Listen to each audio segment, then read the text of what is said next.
चीन का नया मस्नुई सूरज मुतारिफ, जिसने पूरा शहर रोशन करके दुनिया को हिलाकर रख दिया।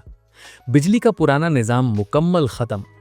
मौजूदा दौर के बेशतर साइंसदानों के नज़दीक कायनात की वुसअतों में हर सितारा एक भट्टी है, जहां मादे को तवानाई में तब्दील किया जा रहा है। ये न्यूक्लियर फ्यूजन है, वो अमल जिसने शुरू से कायनात को रोशन कर रखा है। ज़मीन पर इंसान का सबसे कदीम और एक बहुत बड़ा ख्वाब यही रहा है कि किसी तरह सूरज के इस हिस्से को ज़मीन पर लाकर कैद कर लिया जाए। एक ऐसी आग जो कभी ना बुझे, जो माहौल को आलूदा ना करे और जो उनकी ज़रूरत ऐसे ही पूरी करे जैसे आसमान का कुदरती सूरज पूरा करता है। इस दौर में जर्मनी समेत बहुत से ममालिक ने बहुत सा काम किया, लेकिन चीन ने सबसे ज़्यादा कामयाबी हासिल कर ली है और एक मस्नूई सूरज मुतारिफ करवा दिया है जो इसको रात को भी रोशन कर सके। चीन के शहर हैफी में कंक्रीट और स्टील की मोटी दीवारों के पीछे ये ख्वाब एक ऐसी हकीकत का रूप धार चुका है जो इस मुल्क को बदल कर रख देगी। ये महीना यानी फरवरी 2026 इंसानी तारीख में याद रखा जाएगा, क्योंकि जनवरी 2026 में यहाँ मौजूद ईस्ट रिएक्टर ने फिजिक्स की दुनिया में वो दीवार गिरा दी है जिसे कल तक नाकाबिले तस्खीर समझा जाता था। ये कहानी सिर्फ साइंस की नहीं, ये कहानी है तवानाई, मईशत और आलमी ताकत के तवाज़ुन को बदल देने की कहानी है।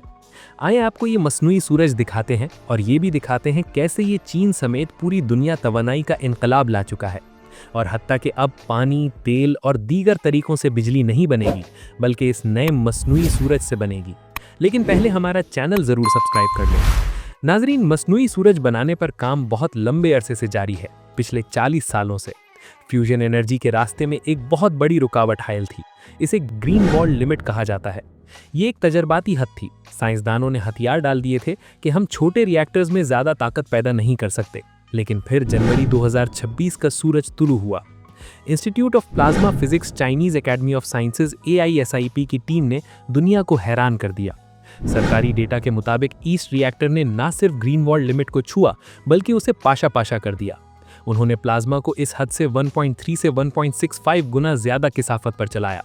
ये महज 10 या 20% का इजाफा नहीं था, ये तवैयात के कवानीन को चैलेंज करने वाला 30 से 65% का इजाफा था।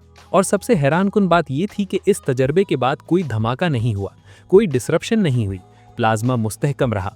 साइंसदानों ने एक नई दुनिया दरियाफ्त कर ली है, जिसे डेंसिटी फ्री रिजीम का नाम दिया गया है।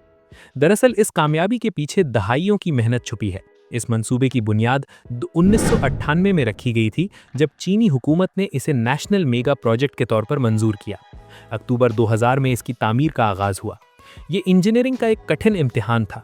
6 साल की अनथक मेहनत के बाद मार्च 2006 में ये देव हैकल मशीन मुकम्मल हुई और 28 सितंबर 2006 को इसने अपना पहला फर्स्ट प्लाज्मा हासिल किया। ये मशीन बजाते खुद एक अजूबा है। 11 मीटर बुलंद, 8 मीटर चौड़ी और 400 मेट्रिक टन वजनी। मगरिब के लिए सबसे ज्यादा परेशान कुन बात इसकी लागत है। जहां यूरोपीय और अमेरिकी रिएक्टर्स पर अरबों डॉलर्स खर्च होते हैं, चीन ने अपनी देसी टेक्नोलॉजी की बदौलत इसे महज 300 मिलियन युआन, तकरीबन 37 मिलियन डॉलर्स में तामीर किया। ये मगरिब के मुकाबले में लागत का सिर्फ 15वां हिस्सा है।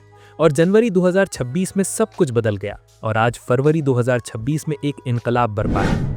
ईस्ट के पास पहले ही कई आलमी रिकॉर्ड्स मौजूद हैं और अब जनवरी 2026 में नया रिकॉर्ड बना, जब प्लाज्मा को 1066 सेकंड्स, तकरीबन पौने 18 मिनट तक मुस्तहकम रखा गया। लेकिन आप सवाल करेंगे कि ये तमाम तकनीकी बातें आपके लिए क्या मायने रखती हैं? तो आइए इन आंकड़ों को हकीकी जिंदगी पर मुंतबिक करते हैं। दरअसल फ्यूजन का जादू इसकी एनर्जी डेंसिटी में है। 1 किलोग्राम फ्यूजन ईंधन ड्यूटेरियम और ट्रिटियम इतनी बिजली पैदा करता है जितनी 10,000 टन कोयला जलाने से मिलती है। अगर चीन की तरफ देखें तो चीन का शंघाई दुनिया का सबसे बड़ा सनती शहर है, जिसने 2025 में 209 टेरावाट आवर बिजली इस्तेमाल की। इस पूरे शहर को चलाने के लिए 6 करोड़ टन कोयले की ज़रूरत है। लेकिन चीन का नया मस्नूई सूरज और इसके फ्यूजन को इस्तेमाल करें तो पूरे साल के लिए सिर्फ 5,971 किलोग्राम ईंधन काफ़ी है। ये सारा ईंधन सिर्फ एक छोटे ट्रक में समा सकता है। हम पाकिस्तान के सबसे बड़े शहर कराची की बात करते हैं कि इलेक्ट्रिक के आंकड़ों के मुताबिक कराची की सालाना तलब 17 टेरावाट आवर है।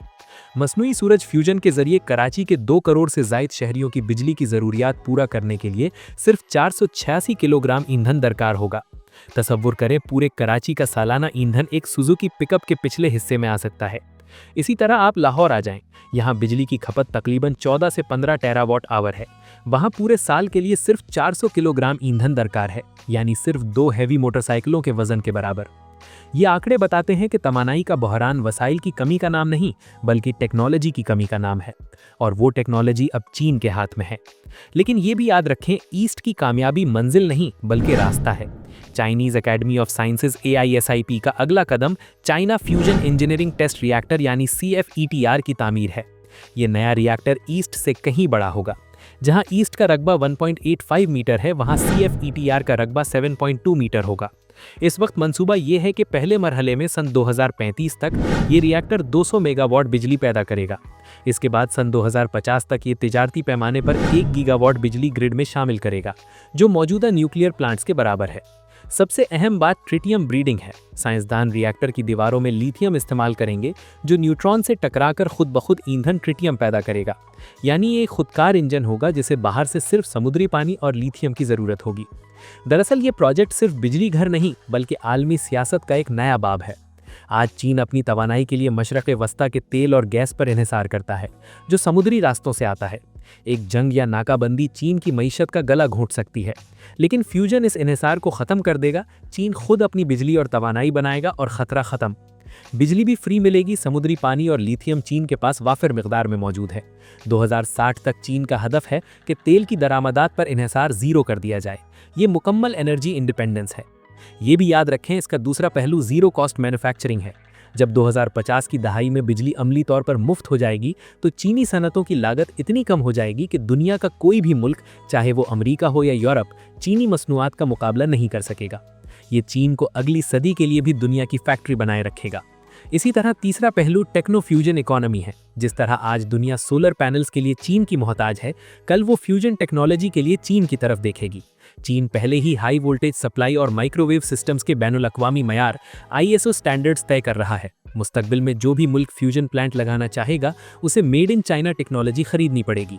मौसमी तब्दीली के खिलाफ जंग में भी ये हतमी हथियार है। चीन के पास 1100 से ज़्यादा कोयले के पावर प्लांट्स हैं। विंड और सोलर एनर्जी इन्हें मुकम्मल तौर पर तब्दील नहीं कर सकते, क्योंकि वो मौसम के मोहताज हैं। फ्यूजन 24 घंटे हफ्ते के 7 दिन चलता है। मसनूई सूरज का एक फ्यूजन प्लांट सालाना 11 लाख टन कार्बन डाइऑक्साइड के इखराज को रोकता है। 2030 और 2060 के ड्यूअल कार्बन अहदाफ हासिल करने का वाहिद रास्ता यही है। नाजरीन, सन 1998 में एक मंजूरी से शुरू होने वाला ये सफ़र 2006 के पहले प्लाज्मा से होता हुआ जनवरी 2026 के तारीखी ब्रेक थ्रू तक आ पहुंचा है, और अब फरवरी 2026 में एक इनकलाब बरपा है। ये सफ़र सिर्फ एक मशीन का नहीं, ये उस लम्हे की कहानी है जब इंसानों ने तवानाई की इंडस्ट्री में एक इनकलाब पैदा कर दिया। ये सिर्फ एक साइंसी रिकॉर्ड नहीं, बल्कि इस बात का ऐलान है कि तेल और कोयले की जंगें अब माजी का हिस्सा बनने वाली हैं। चीन का मसनूई सूरज तुलू हो चुका है, और इसकी किरणें आने वाली सदियों तक दुनिया के माशी और सियासी नक्शे को रोशन और तब्दील कर सकती है। और आप इस मसनूई सूरज के बारे में अगर कोई सवाल करना चाहते हैं या कोई राय देना चाहते हैं, तो हमें कमेंट में ज़रूर आगाह करें।